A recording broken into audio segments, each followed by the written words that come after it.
Hello tout le monde! Je suis vraiment trop contente de vous retrouver aujourd'hui pour ce nouvel épisode du podcast Onae. Et aujourd'hui, on va parler d'un sujet qui fascine énormément de monde.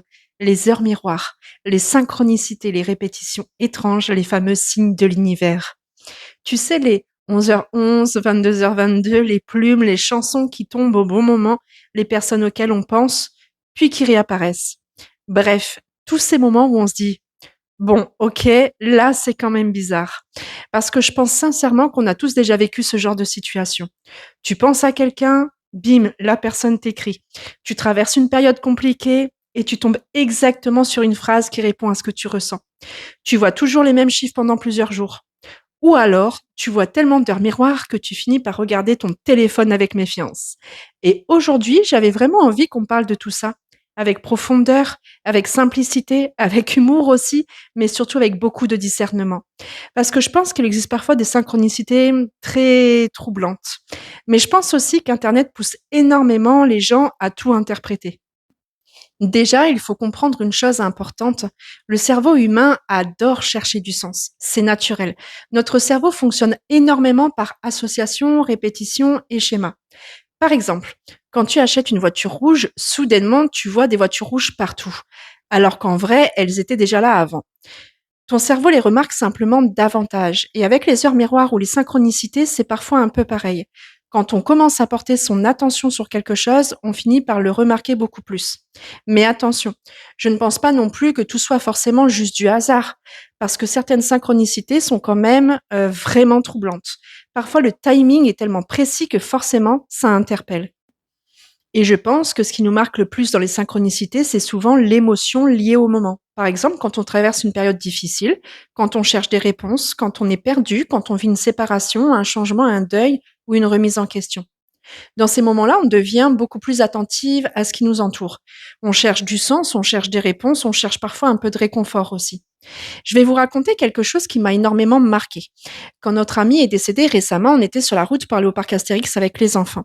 Et à ce moment-là, on pensait justement très fort à lui avec mon mari. On parlait de lui. Et d'un coup, sa chanson est passée à la radio, exactement à ce moment-là.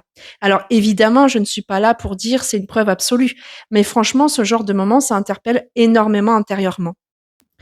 Et honnêtement, je pense que certaines synchronicités nous touchent surtout parce qu'elles arrivent exactement au moment où on en avait besoin d'entendre ou de ressentir quelque chose. Et évidemment, on ne peut pas parler de synchronicité sans parler des fameuses heures miroirs. Je vous vois sourire. 11h11, 22h22, 10h10, 13h13, 21h21. Certaines personnes leur donnent énormément de signification. L'amour, l'alignement, les pensées, les changements, les messages spirituels. Personnellement, je pense surtout que le plus important n'est pas forcément le dictionnaire des heures miroirs. Le plus important, c'est ce que ça réveille intérieurement chez nous. Par exemple, quand je commençais à me rendre compte que j'avais, énormément de claircapacité, que je n'étais pas, finalement folle, je me cherchais encore intérieurement, hein, énormément. Est-ce que je vis de ça? Est-ce que je coupe mes capacités? Je ne savais pas trop, j'étais complètement perdue avec moi-même. Je voyais constamment 11h11 et 22h22, tout le temps. Et avec le recul, je pense surtout que j'avais besoin d'être rassurée intérieurement. Comme si une partie de moi essayait de me faire comprendre: «Non, tu n'es pas folle, tu ressens réellement des choses». Et je pense que beaucoup de personnes passent par cette phrase-là. Mais là où il faut vraiment faire attention, c'est à ne pas tomber dans l'obsession des signes. Parce qu'aujourd'hui, Internet a transformé les synchronicités en véritable enquête criminelle. Tu vois 22h22 et immédiatement TikTok t'explique que ton âme sœur pense à toi, que ton ex revient, que l'univers prépare quelque chose et probablement que tu vas adopter un lama avant la fin du mois. Et le pire, c'est que moi, j'ai vraiment eu une histoire avec des lamas. À un moment où on me répétait énormément, les guides vont passer par un animal que tu ne vois pas habituellement. Bon, très bien. Et quelque temps après, des lamas sont arrivés derrière chez moi, chez les voisins. Alors honnêtement, quand tu vois des lamas débarquer derrière ton jardin, forcément, tu te poses des questions.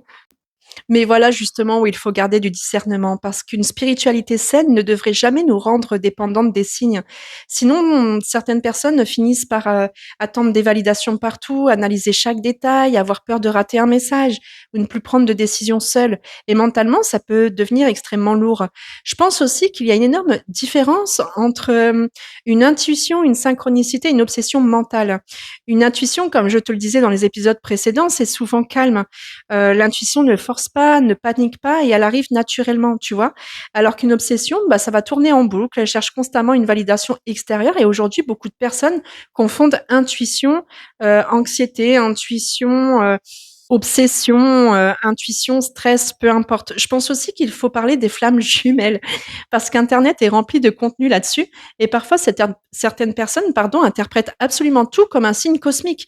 Ton ex regarde ta story à 2 heures du matin et là internet te dit: «Votre connexion spirituelle traverse les dimensions», alors que parfois la personne était juste aux toilettes en train de scroller. Et ça, c'est important d'en parler parce que certaines personnes restent émotionnellement bloquées pendant des années à cause de certaines interprétations spirituelles. Elles attendent constamment des signes, des retours, des synchronicités ou des validations, alors que parfois, la vie leur envoie surtout des red flags. Et je pense que le vrai rôle des synchronicités n'est pas de contrôler notre vie.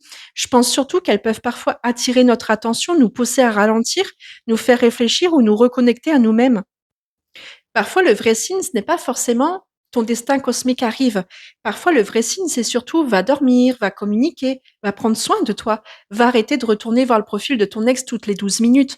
Et je pense aussi qu'il faut parler des signes après un décès.